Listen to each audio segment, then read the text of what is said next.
ஞானானந்தமயம் தேவம் நிர்மலஸ்படிகாகிருதியும் ஆதாரம் சர்வ வித்யாநாமய கிரீவம் உபாஸ்மகே. நேயர்கள் அனைவருக்கும் அஸ்ட்ரோ கேஎஸ் ஐயங்காரின் பணிவான நமஸ்காரங்கள்.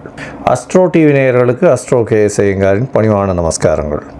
வார பலன் 12/8/2024 18/8/2024 வரை உண்டான வாரத்திற்கு என்னென்ன பலன் அப்படின்றத பார்ப்போம்.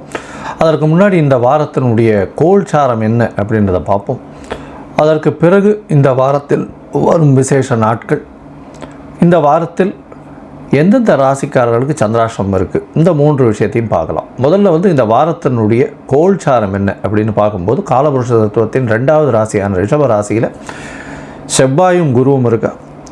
புதன் சூரியன் கடகத்திலையும், சுக்கிரன் சிம்மத்திலையும், கேது கன்னியிலையும், கும்பத்தில் சனி வக்கரத்தோட, மீனத்தில் ராகு. இந்த வாரம் மாற்றங்கள் என்னென்ன அப்படின்னு பார்க்கும்போது, சூரியன் 17ஆம் தேதி காலை ஒரு 6:15 மணிக்கு கடகத்திலிருந்து சிம்மத்துக்கு போகிறார். அதாவது ஆவணி மாதம் பிறகுறது. இந்த வாரத்தினுடைய ஒரு பெரிய மாற்றம் மாத கிரகமான சூரியன் மாறுறது. இந்த வாரத்தில் பார்த்தடையானால் சந்திர பகவான் சுவாதி நட்சத்திரம், அதாவது இந்த வாரம் ஆரம்பிக்கும்போது துலா ராசியிலிருந்து ஸ்ரவண நட்சத்திரம் வரலும் போகிறார், மகர ராசி வரலும் போகிறார். அதாவது சுவாதி அப்படின்னு சொல்லக்கூடிய துலா ராசியிலிருந்து துலாம், விருச்சிகம், தனுசு, மகரம் 4 ராசிக்கு போகிறார் இந்த வாரம். இந்த வாரத்தில் வரக்கூடிய விசேஷ நாட்கள்னு பார்த்தேன்னா 12ஆம் தேதி அன்றைக்கே திரிதினஸ்பிரிகு அப்படின்னு போட்டிருக்கோம். அப்படின்னா ஒரு நட்சத்திரமோ ஒரு திதியோ, அதாவது 3 நாட்கள் அது வறுமையானால் அது திரிதினஸ்பிரிகு அப்படின்னு சொல்லக்கூடியது. ஒரே நட்சத்திரம், ஒரே தீதி, ஒரே யோகம், அந்த மாதிரி வந்ததேயானால் இந்த மாதிரி திரிதினஸ்பிரிக்குன்னு சொல்லக்கூடியது. இன்றைக்கி பார்த்தாலேயானால் சுவாதி நட்சத்திரம் கிட்டத்தட்ட ஒரு 1.25 நாழிகை இருக்கும். அது 10ஆம் தேதி அன்னைக்கு, அதாவது 11ஆம் தேதி அன்னைக்கு அதிகாலை, அதாவது சூரிய உதயத்திற்கு முன்னாடினா 10ஆம் தேதி கணக்கு வரும் தமிழில். சூரிய உதயம் டு சூரிய உதயம் தானே, அதனால் முந்தின நாள் வரும். அதற்கப்புறம் 11ஆம் தேதி அன்னைக்கு சூரியன் உதிச்சதுக்கப்புறம் 60 நாழிகை சுவாதி நட்சத்திரம். அதுக்கப்புறம் இன்றைக்கி ஒரு 12ஆம் தேதி அன்றைக்கி ஒரு 1.25 நாழிகை இருக்கிறதுனால திரிதினஸ்பிரிக்குன்னு சொல்லக்கூடியது. 3 நாட்கள் ஒரே நட்சத்திரம் வர்றதுனால இது சொல்கிறது.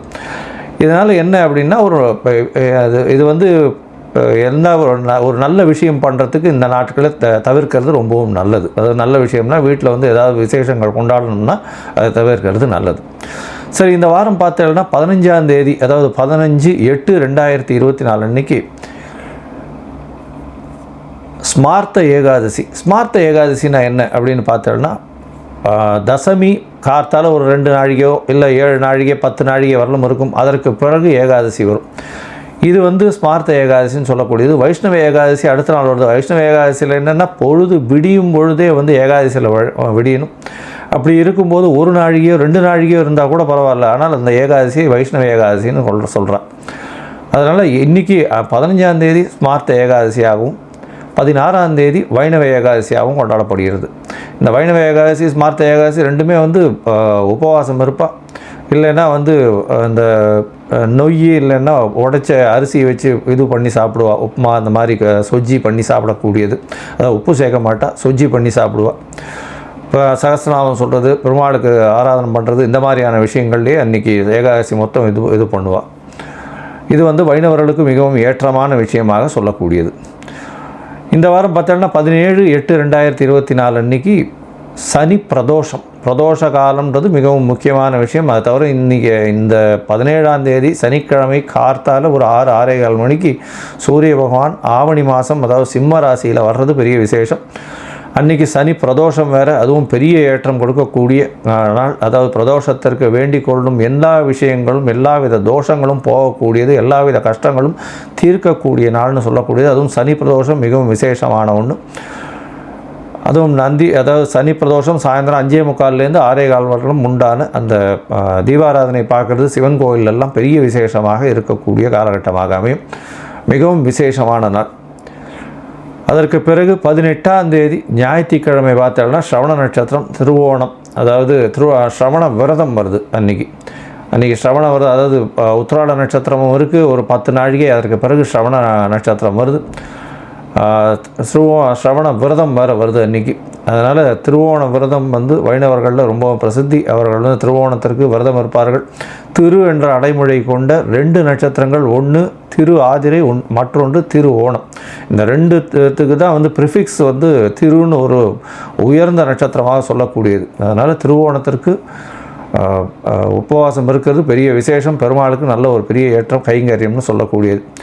சரி, இந்த வாரம் எந்தெந்த ராசிக்காரர்களுக்கு சந்திராஷ்டமம்னு பார்த்தோம்னால் மீனம், மேஷம், ரிஷபம், மிதுனம், இந்த 4 ராசிக்காரர்களுக்கும் சந்திராஷ்டமம்னா உங்களுடைய ராசிக்கு 8ஆம் இடத்துல சந்திர பகவான் போகிறது சந்திராஷ்டமம்னு சொல்கிறோம். மதிக்காரகன் மயங்கி நிற்க, அதாவது மயங்கக்கூடிய காலம். வேண்டாம், 8ஆம் இடத்துல மறைஞ்சி இருக்கக்கூடிய காலகட்டத்தில் எந்த ஒரு விஷயங்களும் தவறான செயல்களில் ஈடுபடக்கூடிய வாய்ப்பு உண்டு. அதாவது செய்யக்கூடிய செயல்கள் தவறாக போகக்கூடிய வாய்ப்புகள் மிகவும் அதிகம். மயங்கக்கூடிய காலகட்டம். அதனால் புதிய முயற்சி வேண்டாம், வெளியூர் வெளிமாநிலம் பிரயாணம் வேண்டாம், யாருக்கும் ஜாமீன் கையெழுத்து போடாதீங்க, பொறுமையாக இருக்கிறது நல்லது. இந்த வாரம் பார்த்தோம்னா ஒரு ராசிக்கும் என்னென்ன பலன் அப்படின்னு பார்ப்போம். மேஷம் முதல் மீனம் வரை. அதற்கு முன்னாடி உங்களுடைய அதாவது இந்த யூடியூப் சேனலில் பார்த்தோம்னா என்னுடைய மொபைல் நம்பர் கீழே ஸ்க்ராலிங்கில் வந்துன்னு இருக்கும். உங்களுக்கு அஸ்ட்ராலாஜிக்கல் கன்சல்ட், அதாவது ஜாதகத்தின் வழியாக ஏதாவது தெரிஞ்சு கொள்ளணும் அப்படின்னு பார்த்தீங்களேனால் உங்களுடைய date, time, place of birth, உங்களுடைய பெயர், உங்கள் தாய் தகப்பனார் பெயர் அனுப்புங்க. முதல்ல சந்தி இருக்கான்னு பார்க்கணும். ராசி சந்தி, நட்சத்திர சந்தி, லக்ன சந்தி இதெல்லாம் இருக்கான்றதை பார்க்கணும். எனக்கு தெரிஞ்சு நிறைய பேருக்கு வந்து 40 வயசு 45 வயசில் வந்து இன்னும் அவள் நட்சத்திரமே சரியாக தெரியாமல், ராசியும் தெரியாமல் நிறைய பேர் இருக்கா. அவள் வந்து துலா ராசின்னு நினச்சின்னு இருப்பாள், விருச்சிக ராசி விசாக நட்சத்திரத்தில் இருப்பாள், துலா ராசியில் அர்ச்சனை பண்ணிட்டு இருப்பாள். அதனால் இந்த மாதிரி நிறைய பிரச்சனைகள் இருக்குது. இந்த சந்தி பார்த்து முதல்ல வந்து சந்தியை இது பண்ணிவிட்டு அதுக்கப்புறம் வந்து உங்களுடைய ஜாதகத்தை போட்டு லக்னத்தை குறித்து அதற்கு பிறகு உங்களுடைய தசாபுக்தி அந்தரம் சூக்ஷ்மம்லாம் பார்த்து உங்களுக்கு உண்டான பலன் என்ன அப்படின்றத சொல்ல முடியும். எளிய பரிகாரங்களையும் சொல்கிறேன், அதற்கு உண்டான கட்டணம் என்னன்றதும் சொல்கிறேன். அதை நீங்கள் போட்டுவிட்டு அதுக்கு உண்டான யூடிஆர் நம்பரும் நீங்கள் ஷேர் பண்ணுங்க. உங்களுக்குன்னு அப்பாயின்மெண்ட் தரேன்.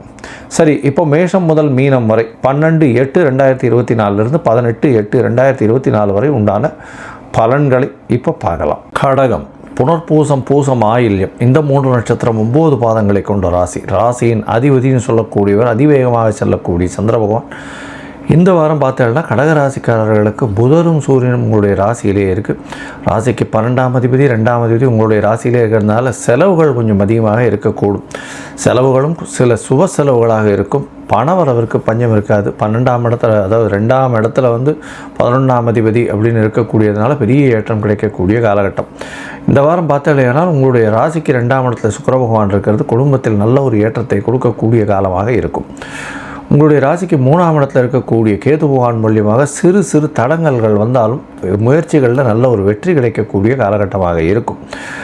இந்த வயக்காடு, அதை தவிர வந்து வயல் வச்சுருக்கிறவங்க, நிலம் வச்சுருக்கிறவங்க, அதை தவிர வந்து விவசாயம் பார்க்குறவங்க, தண்ணீர் சம்பந்தமாக விவசாயத்தில் இது பண்ணுறவங்க, அதை தவிர வந்து இந்த தண்ணீரில் இருக்கக்கூடிய பிராணிகள் வளர்க்கக்கூடியவங்க, அதாவது இந்த உயிரினங்கள் அப்படின்னு சொல்லக்கூடிய மீன் அந்த மாதிரியான விஷயங்கள் வளர்க்கக்கூடியவங்க, இவங்களுக்கெல்லாம் பெரிய ஏற்றமான காலமாக இந்த வாரம் அமைய போகிறது. உங்களுடைய ராசிக்கு 3ஆம் இடத்துல இருக்கக்கூடிய கேது பகவான் மூலியமாக சிறு சிறு பிரச்சனைகள் உங்களுடைய இளைய சகோதரர்கள் மூலியமாக வரக்கூடிய வாய்ப்பு உண்டு. ராசிக்கு 8ஆம் இடத்துல இருக்கக்கூடிய சனி பகவான் வக்கரகதியில் இருக்கிறதுனால எல்லா விஷயங்களும், அதாவது தடங்கல்கள்லாம் வந்து அந்த அளவு இருக்கக்கூடிய வாய்ப்புகள் இல்லை. இருந்தாலும் தொழிலில் வந்து மாறுதல்கள் ஏற்படக்கூடிய வாய்ப்புகள் உண்டு. செய்யக்கூடிய தொழில்களில் சிறு சிறு தடங்கள் வந்தாலும் அது வந்து நிச்சயமாக வெற்றிகரமாக அமையக்கூடிய வாய்ப்பு உண்டு. தொழிலில் அதீத லாபம் வரக்கூடிய வாய்ப்புகள் இந்த வாரம் நிச்சயமாக இருக்குது. ராசியினுடைய அதிசுபர் அப்படின்னு சொல்லக்கூடிய செவ்வாய் பகவான் 5-10க்கு உண்டானவர். அவர் வந்து உங்களுடைய ராசிக்கு 11ஆம் இடத்துல இருக்கிறது பெரிய விசேஷம். 11ஆம் இடத்துல இருந்து உங்களுக்கு 5ஆம் இடத்தை பார்க்குறதன் மூலியமாக உங்களுக்கு புதிய பதவி புகழ் அந்தஸ்து கௌரவம்லாம் வரக்கூடிய வாய்ப்புகள் நிச்சயமாக இருக்குது. உங்களுடைய ராசிக்கு 5ஆம் இடத்தை குரு பகவான் பார்க்குறதும் 7ஆம் இடத்தை குரு பகவான் பார்க்குறதன் மூலியமாக திருமணத்திற்கு காலம் நிச்சயிக்கப்படும். அதை தவிர வந்து குழந்தை பிராப்தி ஏற்படக்கூடிய வாய்ப்புகள் நிச்சயமாக இருக்கும். அதுவும் 5ஆம் அதிபதியும் குருவோடு சேர்ந்து இருக்கிறதுனால கண்டிப்பாக குழந்தை பிராப்தி நிச்சயமாக ஏற்படக்கூடிய வாய்ப்புகள், ரொம்ப நாள் குழந்தை இல்லாதவர்களுக்கு, கடகராசிக்காரர்களுக்கு குழந்தை பிராப்தி ஏற்படக்கூடிய வாய்ப்புகள் இந்த வாரம் நிச்சயமாக இருக்குது. ராசிக்கு 8ஆம் இடத்துல ராகு பகவான் மறைந்திருக்கக்கூடிய காலகட்டம். மறைந்த ராகுன்றது பார்த்தேனால் திடீர் பண வரவை கொடுப்பார், தொழிலில் பெரிய அபிவிருத்தியை கொடுப்பார், ஜாக்பாட் அடிக்கிற மாதிரி நல்ல ஒரு ஏற்றத்தை கொடுக்கக்கூடிய காலகட்டமாக இந்த வாரம் அமைய போகிறது. இந்த வாரத்தில் சந்திர பகவான் உங்களுடைய ராசியின் அதிபதி ராசிக்கு 4ஆம் இடத்துலேருந்து திக்பலத்தில் ஆரம்பிக்கிறார். அதாவது 12ஆம் தேதியிலிருந்து 12/8/2024 18/8/2024 வரலும் உண்டான வாரத்தில் 13ஆம் தேதி அதிகாலை வரலும் 4ஆம் இடத்துல சந்திர பகவான் இருக்கிறது விசேஷம். திக்பலம் அடைகிறார். இதன் மூலியமாக நல்ல ஒரு ஏற்றம் இருக்கும். ஆட்சியாக இருக்கக்கூடிய ஆட்சிக்கு சமமான ஒரு பலனை கொடுக்கக்கூடிய வாய்ப்புகள் உண்டு. ராசிநாதன் ஆட்சி பெற்றிருந்தால் எல்லா விஷயத்திலும் வெற்றி நிச்சயமாக இருக்கக்கூடிய காலகட்டமாக அமைய போகிறது. உங்களுடைய ராசிக்கு 5ஆம் இடத்துல சந்திர பகவான் போகிறார். குருவினுடைய பார்வையும் ராசிநாதனும் செவ்வாயினுடைய பார்வையும் இருக்கிறது பெரிய விசேஷத்தை கொடுக்கக்கூடிய காலகட்டமாக அமைய போகிறது. இதன் மூலியமாக பார்த்தடையானால் 5ஆம் இடம் வலுப்பெற்று போகிறது. ராசிநாதன் நீச்சப்பட்டாலும் குருவும் செவ்வாயும் பார்க்கறதுனால பெரிய யோகத்தை கொடுக்கக்கூடிய காலகட்டம். 13ஆம் தேதி அதிகாலையிலிருந்து 15ஆம் தேதி காலை ஒரு 10:45 மணி வரலும் இருக்கக்கூடிய காலமாக அமைய போகிறது. உங்களுடைய ராசிக்கு 6ஆம் இடத்தை சந்திர பகவான் போகிறார். 6ஆம் இடத்துல சந்திர பகவான் போகிறார். 5ஆம் இடத்துல சந்திர பகவான் இருக்கும்பொழுது உங்களுக்கு புதிய பதவி, புகழ், அந்தஸ்து, கௌரவம்லாம் வரக்கூடிய வாய்ப்புகள் உண்டு. குழந்தை பிராப்தி ஏற்படக்கூடிய வாய்ப்புகள் உண்டு. குழந்தை பிராப்தி இல்லாதவர்களுக்கு குழந்தை பிராப்தி ஏற்படக்கூடிய வாய்ப்புகள் உண்டு. அதுபோல குழந்தைகள் மூலியமாக பெரிய ஏற்றம் கிடைக்கக்கூடிய காலகட்டமாக அமைய போகிறது. உங்களுடைய ராசிக்கு 6ஆம் இடத்துல சந்திர பகவான் போகிறார். இந்த 6ஆம் இடம் அப்படின்னு சொல்லக்கூடிய இடம் மறைந்த இடமாக இருந்தாலும் புதிய வேலை கிடைக்கக்கூடும்.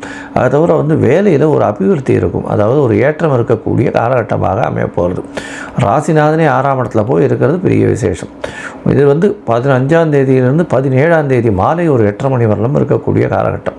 உங்களுடைய ராசிக்கு சப்தமத்தில் சந்திர பகவான் போகிறார். இந்த காலகட்டத்தில் பார்த்தேனால் ராசியில் புத பகவானும் 12ஆம் அதிபதி இருக்கிறதும் 2ஆம் இடத்துல சூரியனும் சுக்கிரனும் இருக்கிறதும் பெரிய ஏற்றம். குடும்பத்தில் நல்ல ஒரு சந்தோஷமான நிலைமைகளும் பார்ட்னர்ஷிப் பிஸ்னஸில் பெரிய ஏற்றம் கிடைக்கக்கூடிய காலகட்டமாக அமைய போகிறது. நண்பர்கள் மூலியமாக நல்ல ஒரு வெற்றி செய்தி, நல்ல ஒரு சந்தோஷமான செய்தி வரக்கூடிய வாய்ப்புகள் நிச்சயமாக உண்டு. இந்த வாரம் நீங்கள் திருவேற்காடு மாரியம்மன் கோவிலுக்கு போயிட்டு வாங்க. நல்ல ஒரு ஏற்றம், ஒரு பெரிய ஏற்றமும் மாற்றமும் வரும். கருமாரியம்மன் கோவில் திருவேற்காடு போயிட்டு வர்றதன் மூலியமாக, ஏன்னா இப்போது ஆடி வெள்ளி கடைசி வெள்ளி வேறு இந்த வாரம், அதனால் போயிட்டு வர்றதன் மூலியமாக உங்களுடைய வாழ்க்கையில் ஒரு பெரிய மாற்றத்தை ஏற்படுத்தக்கூடிய காலகட்டமாக அமையும்.